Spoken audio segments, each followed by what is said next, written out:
नमस्कार, डेली 24 भारत देख रहे हैं आप। मैं हूं आपके साथ साहिल धुलिया। बुलेटिन की शुरुआत करेंगे। कानपुर में चर्चित मानसी राजपूत दहेज मृत्यु मामले को लेकर पीड़ित परिवार का विरोध प्रदर्शन तेज हो गया है। सोशल मीडिया पर चर्चित रहे आरोपी पति सागर की गिरफ्तारी के बाद अब परिवार अन्य नामजद आरोपियों की गिरफ्तारी की मांग कर रहा है। मृतका मानसी राजपूत की मां रानी वर्मा ने प्रशासन को 24 घंटे का अल्टीमेटम देते हुए चेतावनी दी है कि अगर बाकी आरोपियों के खिलाफ कार्रवाई नहीं की गई तो वो अपने पति के साथ आत्मदाह करने को मजबूर होंगी। इस चेतावनी के बाद मामले में नया मोड़ आ गया है। पीड़ित परिवार तख्तियां और बैनर लेकर सड़कों पर उतरा और न्याय की मांग करते हुए प्रदर्शन किया। प्रदर्शन के दौरान परिवार ने मुख्यमंत्री से हस्तक्षेप कर सभी आरोपियों की गिरफ्तारी और कड़ी सजा सुनिश्चित करने की मांग की। परिवार का आरोप है कि मानसी को ससुराल पक्ष की ओर से लगातार प्रताड़ित किया जा रहा था, जिससे परेशान होकर उसने आत्मघाती कदम उठाया। गौरतलब है कि 30 मई को लखनऊ के शहादतगंज क्षेत्र में मानसी राजपूत की संदिग्ध परिस्थितियों में मौत हो गई थी। घटना के बाद से ही परिजन इसे दहेज उत्पीड़न और मानसिक प्रताड़ना से जुड़ा मामला बता रहे थे। वहीं पुलिस मामले की जांच कर रही है और आरोपी पति की गिरफ्तारी के बाद आगे की कार्रवाई जारी होने की बात कह रही है। उधर पीड़ित परिवार का कहना है कि जब तक सभी आरोपियों को गिरफ्तार नहीं किया जाता तब तक उनका संघर्ष जारी रहेगा। इस पूरे मामले ने एक बार फिर दहेज उत्पीड़न और महिलाओं की सुरक्षा को लेकर गंभीर सवाल खड़े कर दिए हैं। हमारी बिटिया को दहेज के लिए मार डाला गया। लखनऊ शहादतगंज में शादी हुई थी, उसको दहेज के लिए वो करते हैं, लेकिन आज अभी तक केवल कोई गिरफ्तार भी नहीं हुआ। केवल बस सागर गिरफ्तार हुए, इसके अलावा परिवार में कोई भी नहीं गिरफ्तार हुआ। अगर 24 घंटा के अंदर वो लोग गिरफ्तार नहीं हुए तो हम दोनों पति पत्नी आत्मदाह कर लेंगे पेट्रोल डाल के। मेरी योगी सरकार से और वहाँ लखनऊ की पुलिस प्रशासन से अनुरोध है कि उनके लिए कार्रवाई की जाए, सख्त से सख्त कार्रवाई की जाए कि आखिर सब पांचों मुजरिम हैं कहाँ, गए कहाँ। कितने दिन पहले की घटना है? ये 30 तारीख की है। अब तक पुलिस द्वारा कोई कार्रवाई नहीं? नहीं, केवल बस सागर राजपूत वो गिरफ्तार हुए। सरकार से क्या मांग करते हैं?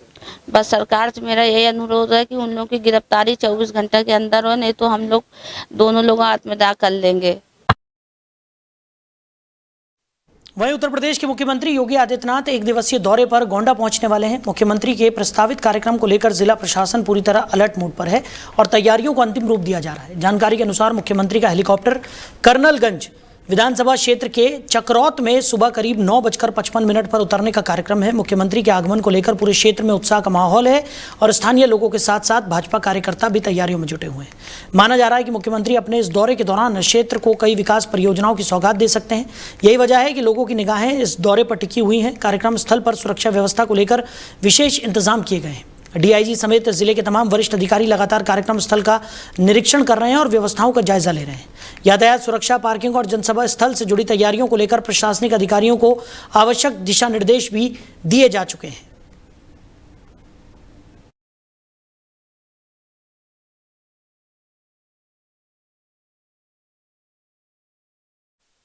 वहीं गोंडा से एक ऐसा मामला सामने आया जिसने शिक्षा व्यवस्था और कानून व्यवस्था दोनों पर गंभीर सवाल खड़े कर दिए हैं। नगर कोतवाली क्षेत्र के उतरौला रोड बाईपास स्थित new national creative academy school में कथित तौर पर घुसकर तोड़फोड़, आगजनी और लूटपाट किए जाने का मामला अब चर्चाओं का विषय बना हुआ है। स्कूल प्रबंधन का आरोप है कि 17 मई को शाम करीब 4 बजे कुछ लोग स्कूल परिसर में पहुंचे और गेट का ताला तोड़कर अंदर घुस गए।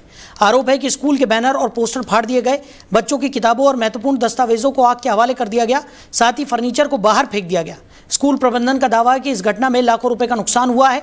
पीड़ित पक्ष ने वकील फरहान हुसैन, डॉक्टर इलियास उस्मानी समेत अन्य लोगों को घटना में शामिल होने का आरोप लगाया है।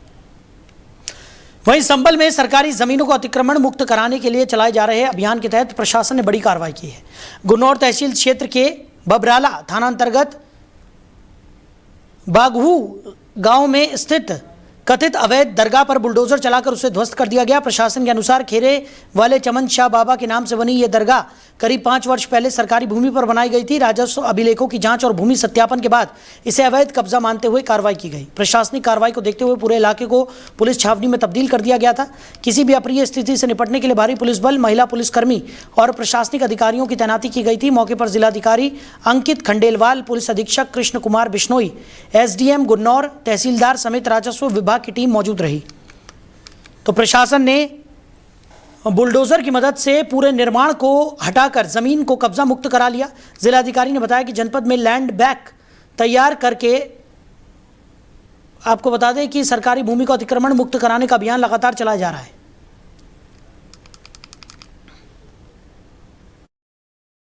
सार्वजनिक जमीन पर अतिक्रमण का मामला था। धारा 67 के तहत तहसीलदार कोर्ट में इसकी सुनवाई हुई और अंदर बैठने में लड़के को मारा गया और कब्जा किया।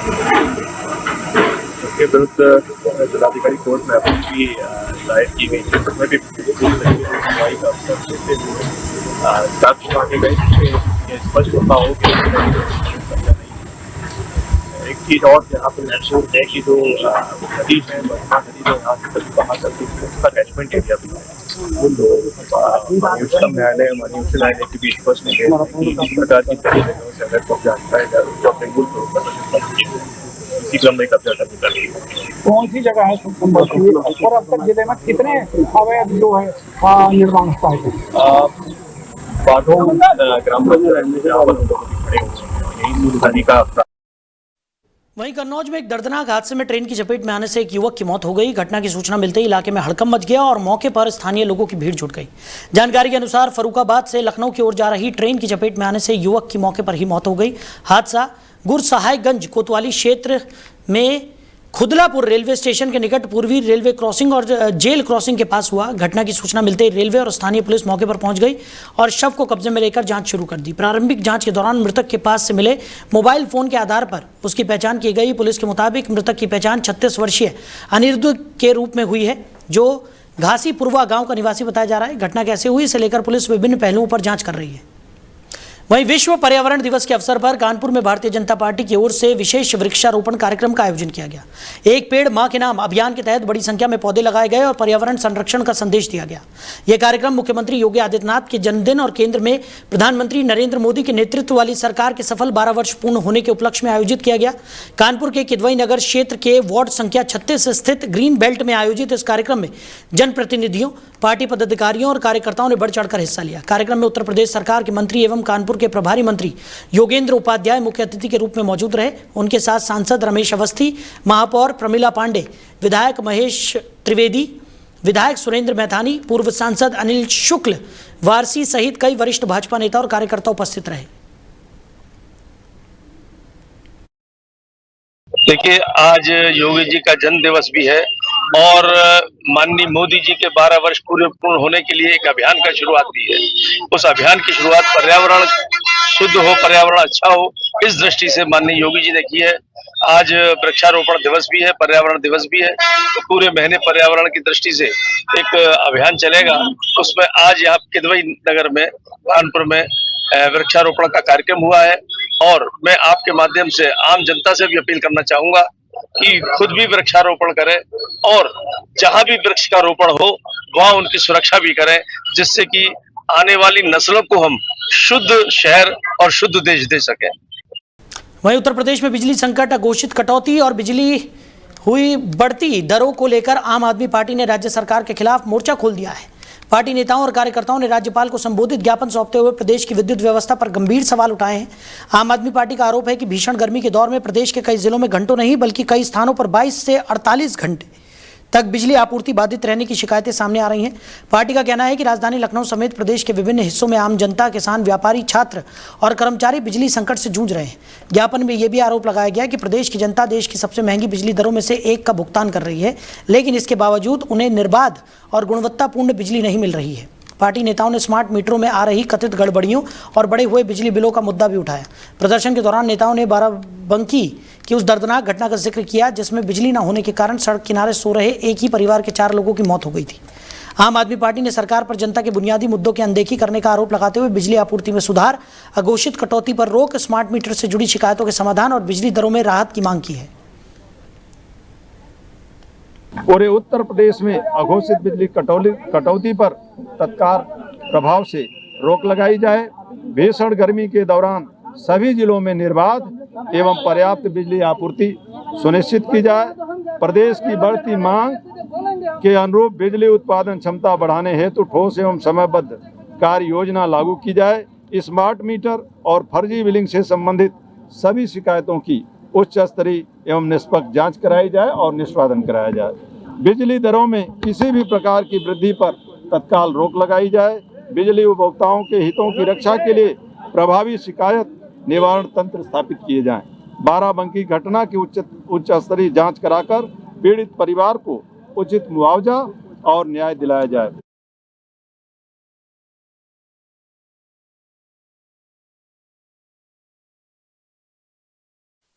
वहीं विश्व पर्यावरण दिवस के अवसर पर बहराइच में पर्यावरण संरक्षण का संदेश देने के लिए वृहद पौधारोपण कार्यक्रम का आयोजन किया गया। बहराइच वन प्रभाग की ओर से आयोजित ये कार्यक्रम ऐतिहासिक श्री मरी माता मंदिर प्रांगण में संपन्न हुआ, जहां जनप्रतिनिधियों, प्रशासनिक अधिकारियों और स्थानीय लोगों ने बड़ी संख्या में भाग लेकर पौधे लगाए। वहीं पीलीभीत में फर्जी फॉर्म के जरिए जीएसटी चोरी और आर्थिक धोखाधड़ी करने वाले एक अंतर्राज्यीय गिरोह का पुलिस ने भांडाफोड़ किया है। थाना माधोटांडा पुलिस और क्राइम ब्रांच की संयुक्त कार्रवाई में 4 आरोपियों को गिरफ्तार किया गया है। पुलिस के मुताबिक ये गिरोह फर्जी दस्तावेजों और डिजिटल माध्यमों का इस्तेमाल कर नकली फॉर्म में बनाता था और उनके जरिए जीएसटी से संबंधित अनियमित गतिविधियों को अंजाम देकर अवैध आर्थिक लाभ कमाता था। पुलिस लाइन सभागार में आयोजित प्रेस वार्ता के दौरान सीओ सदर एवं आईपीएस अधिकारी नताशा गोयल ने बताया कि इस मामले में जीएसटी विभाग की तहरीर पर अगस्त 2025 में मुकदमा दर्ज किया गया था। जांच के दौरान पता चला कि गिरोह के सदस्य आम लोगों को विभिन्न लालच देकर उनके आधार कार्ड, पैन कार्ड, बिजली बिल और ओटीपी जैसी महत्वपूर्ण जानकारी हासिल कर लेते थे। इन दस्तावेजों के आधार पर फर्जी फॉर्मों का पंजीकरण कराया जाता था और बाद में जीएसटी पोर्टल पर उनका उपयोग कर फर्जी व्यापारिक लेन देन दर्शाए जाते थे। पुलिस ने गिरफ्तार आरोपियों के कब्जे से 6 मोबाइल फोन, 9 सिम कार्ड और 15 जीमेल आईडी बरामद की है। पूरे उत्तर प्रदेश में बहुत सारे ऐसे प्रकरण सामने आए जिसमें कि जीएसटी चोरी को लेकर बहुत सारे प्रकरण सामने आने पर इस पर त्वरित कार्रवाई करते हुए माननीय मुख्यमंत्री जी के निर्देशन में जनपद पीलीभीत में भी इस प्रकार का एक प्रकरण सामने आया, जिसमें पुलिस अधीक्षक महोदय, अपर पुलिस अधीक्षक महोदय के नेतृत्व में कार्रवाई करते हुए टोटल अभी तक 5 अभियुक्तों की गिरफ्तारी की गई है। थाना माधोटांडा पर एक मुकदमा पंजीकृत किया गया था और जिसके बाद इसमें एक स्पेशल टीम का गठन करके ये जो इसकी विवेचना है क्राइम ब्रांच के द्वारा की गई।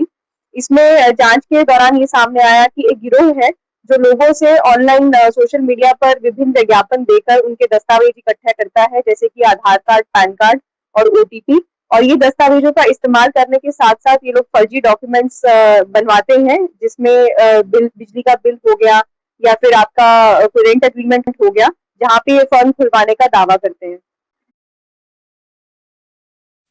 वहीं मैनपुरी में ज्योतिर्मठ के शंकराचार्य स्वामी अविमुक्तेश्वरानंद सरस्वती के आगमन पर भव्य स्वागत कार्यक्रम का आयोजन किया गया। शहर कोतवाली क्षेत्र स्थित समाजवादी पार्टी कार्यालय के निकट आयोजित इस कार्यक्रम में बड़ी संख्या में श्रद्धालु, सामाजिक कार्यकर्ता और राजनीतिक प्रतिनिधि शामिल हुए। कार्यक्रम के दौरान धार्मिक आस्था और सामाजिक सौहार्द का विशेष संदेश देखने को मिला। शंकराचार्य के स्वागत के लिए जगह जगह फूल मालाओं और जयकारों के साथ लोगों ने उनका अभिनंदन किया। कार्यक्रम की खास बात यह रही कि समाजवादी पार्टी के सांसद डिम्पल यादव भी मंच पर मौजूद रही। उनके साथ पार्टी के कई विधायक, सांसद और वरिष्ठ नेता भी कार्यक्रम में शामिल हुए। होने के बाद मतदाताओं से उम्मीद रखते हुए मतदाताओं से संवाद के लिए ये यात्रा हमने आयोजित की है। सभी विधानसभा क्षेत्रों में जाने का लक्ष्य है। 150 से अधिक विधानसभा क्षेत्रों में होते हुए हम आज मैनपुरी विधानसभा क्षेत्र में आए।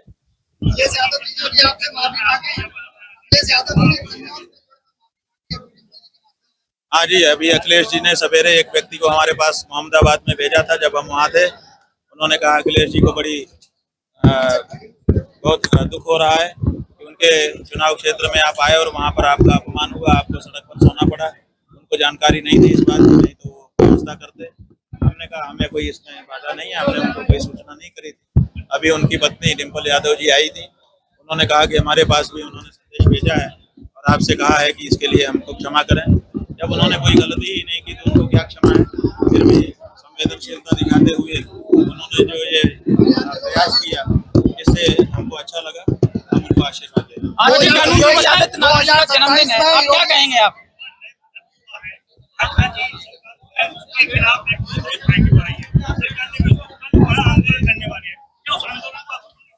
ऐसा है कि काकरोच पार्टी जो है वो वर्तमान सरकार की नाकामी का सर्टिफिकेट है। इनसे जो क्षुब्ध लड़के हैं उन लोगों ने वो पार्टी बना ली है। पार्टी का वहीं रामपुर में मानसिक रूप से दिव्यांग नाबालिग से दुष्कर्म के मामले में फरार चल रहे आरोपी को पुलिस ने मुठभेड़ के बाद गिरफ्तार कर लिया है। ये कार्रवाई थाना सैफनी पुलिस की तरफ से की गई, जिसमें वांछित आरोपी साबिर अली को घायल अवस्था में पकड़ लिया गया। पुलिस के अनुसार आरोपी लंबे समय से फरार चल रहा था और उसकी तलाश में लगातार दबिश दी जा रही थी। इस दौरान पुलिस को उसकी मौजूदगी की सूचना मिली, जिसके आधार पर बैरुआ पुल के पास घेराबंदी की गई। पुलिस का कहना है कि जब टीम ने आरोपी को रोकने का प्रयास किया तो वो खुद को गिरता देख पुलिस पर फायरिंग करता हुआ नजर आया। इसके बाद पुलिस ने जवाबी कार्रवाई की, जिसमें आरोपी के पैर में गोली लग गई। घायल होने के बाद उसे मौके से गिरफ्तार कर लिया गया। थाना सैफनी अंतर्गत एक अभियोग पंजीकृत किया गया था जिसमें एक नाबालिग लड़की से दुराचार का मामला संज्ञान में आया था। उस पर तत्काल पीड़िता का मेडिकल कराया गया तथा हमारी टीमें गठित की गई। आज उक्त नामित अपराधी की तलाशी और उसकी खोज खबर के लिए पुलिस लगी हुई थी, तो रामगंगा पुल के पास वो आता हुआ दिखाई दिया। जब उसको रोका गया तो वो भागने लगा और भागते हुए उसने पुलिस पार्टी पे भी जान से मारने की नीयत से फायर किया। आत्मरक्षार्थ पुलिस पार्टी ने उस पर फायर किया तो अभियुक्त के पैर में गोली लगी। उसको तत्काल अभिरक्षा में लेकर उपचार हेतु CHC शाहबाद भर्ती कराया गया है। अभियुक्त को गिरफ्तार कर लिया गया है। उसके खिलाफ वहीं अमेठी के जामो थाना क्षेत्र से एक बेहद दर्दनाक हादसा सामने आया है, जहां कच्ची दीवार गिरने से एक ही परिवार पर दुखों का पहाड़ टूट पड़ा। पूरा मामला जामो थाना क्षेत्र के पूरे परमेश्वरी घाटमपुर गांव का है। बताया जा रहा है कि गर्मी के चलते परिवार के सदस्य घर के बाहर सो रहे थे। इसी दौरान अचानक कच्ची दीवार भरभराकर उनके ऊपर गिर गई। हादसा इतना भयावह था कि मलबे के नीचे दबने से एक महिला और उसकी मासूम बेटी की मौके पर ही दर्दनाक मौत हो गई। वहीं एक बच्चा गंभीर रूप से घायल हो गया। घटना के बाद गांव में अफरा तफरी मच गई और परिजनों की चीख पुकार सुनकर बड़ी संख्या में ग्रामीण मौके पर पहुंच गए। स्थानीय लोगों ने तत्काल राहत कार्य शुरू कर मलबे में दबे लोगों को बाहर निकाला, लेकिन तब तक मां और बेटी की जान जा चुकी थी। गंभीर रूप से घायल बच्चे को पहले स्थानीय स्वास्थ्य केंद्र ले जाया गया, जहां से उसकी हालत नाजुक देखते हुए मेडिकल कॉलेज रेफर कर दिया गया। सूचना मिलते ही जामो थाना पुलिस मौके पर पहुंची और पूरे घटनाक्रम की जानकारी जुटाई। वहीं ललितपुर रेलवे स्टेशन का एक वीडियो सोशल मीडिया पर तेजी से वायरल हो रहा है, जिसने रेलवे व्यवस्था और स्टेशन प्रशासन की कार्यप्रणाली पर सवाल खड़े कर दिए हैं। वायरल वीडियो में टिकट बुकिंग काउंटर पर एक कथित अनाधिकृत व्यक्ति यात्रियों को टिकट जारी करता दिखाई दे रहा है। दावा किया जा रहा है कि ये व्यक्ति रेलवे में कार्यरत एक चतुर्थ श्रेणी कर्मचारी का भाई है और नियमित रूप से टिकट बुकिंग का काम कर रहा है। वीडियो सामने आने के बाद यात्रियों और स्थानीय लोगों में चर्चाओं का माहौल है। आरोप है कि स्टेशन पर लंबे समय से अनाधिकृत लोगों की तरफ से टिकट वितरण का कार्य किया जा रहा है और टिकट वेंडिंग मशीनों पर भी भारी व्यक्तियों की मौजूदगी देखी जाती रही है। स्थानीय लोगों का कहना है कि इस प्रकार की गतिविधियों की शिकायत पहले भी कई बार की जा चुकी है। आरोप ये भी है कि टिकट जारी करने के दौरान यात्रियों से अधिक धनराशि वसूले जाने की शिकायतें समय समय पर सामने आती रही हैं। हालांकि वायरल वीडियो की स्वतंत्र रूप से पुष्टि नहीं हो सकी है, लेकिन इसके सामने आने के बाद रेलवे प्रशासन की कार्यशैली पर सवाल उठने लगे हैं। खास बात यह है कि ललितपुर रेलवे स्टेशन पर समय समय पर वरिष्ठ अधिकारियों का दौरा भी होता रहता है। इसके बावजूद अगर आरोप सही पाए जाते हैं तो ये गंभीर लापरवाही का मामला माना जाएगा।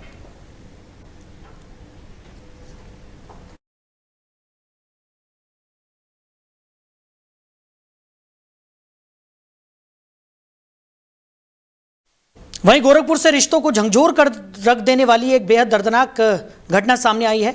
गीड़ा थाना क्षेत्र के बरवार खुर्द गांव में 2 मासूम बच्चों की मौत के मामले में पुलिस ने उसके पिता को गिरफ्तार कर लिया है। पुलिस के अनुसार आरोपी पर अपने ही बच्चों को जहरीला पदार्थ खिलाने का आरोप है। इस घटना ने पूरे इलाके को स्तब्ध कर दिया है और गांव में शोक का माहौल है। जानकारी के मुताबिक 4 जून की शाम 5 वर्षीय पुत्र और 8 वर्षीय पुत्री की तबीयत अचानक बिगड़ गई थी। दोनों बच्चों को गंभीर हालत में BRD मेडिकल कॉलेज में भर्ती कराया गया, जहाँ उपचार के दौरान 5 जून की सुबह दोनों की मौत हो गई। बच्चों की मौत के बाद परिजनों ने हत्या का आरोप लगाते हुए पुलिस को तहरीर दी। मामले की गंभीरता को देखते हुए गीड़ा पुलिस ने तत्काल मुकदमा दर्ज कर जांच शुरू की। पुलिस अधीक्षक उत्तरी के निर्देशन और क्षेत्राधिकारी गीड़ा के पर्यवेक्षण में गठित टीम ने तेजी से कार्रवाई करते हुए 24 घंटे के अंदर आरोपी पिता सत्यम कनौजिया को गिरफ्तार कर लिया। पुलिस ने आरोपी के खिलाफ भारतीय न्याय संहिता धारा 103(1) के तहत मुकदमा दर्ज किया। अधिकारियों का कहना है कि घटना के पीछे के कारणों की गहनता से जाँच की जा रही है और सभी पहलुओं को खंगाला जा रहा है। दिनांक 4/6/2026 को रात में लगभग 11:30 बजे के आसपास सूचना प्राप्त हुई कि बरवा सेक्टर 5 थाना गीड़ा के अंतर्गत एक व्यक्ति ने, जिसका नाम सत्यम कनौजिया है, उसने अपने 2 बच्चों को जहर दे दिया है। इस सूचना पर पुलिस मौके पर पहुंची और बच्चों को अस्पताल में भर्ती कराया गया, जिनको की BRD में इलाज कराया गया।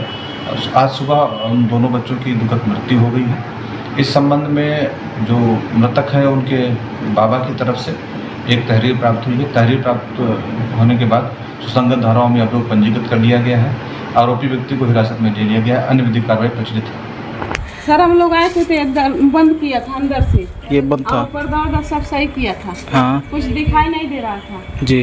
तो हम लोग आए और 2 बच्चे और थे और पिताजी आए, माताजी आए, मेरी बुआ आई। तो आके यहीं पे खड़ा था, पिताजी इस पे चढ़े, यहाँ पे खड़ा था ऑटो। हाँ तो यहाँ पे खड़ा था जी।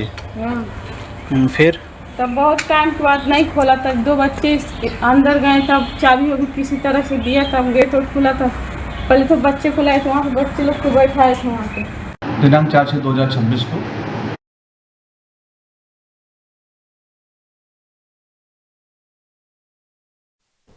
तो फिलहाल इस बुलेटिन में मेरे साथ इतना ही। आप बने रहिए। नमस्कार।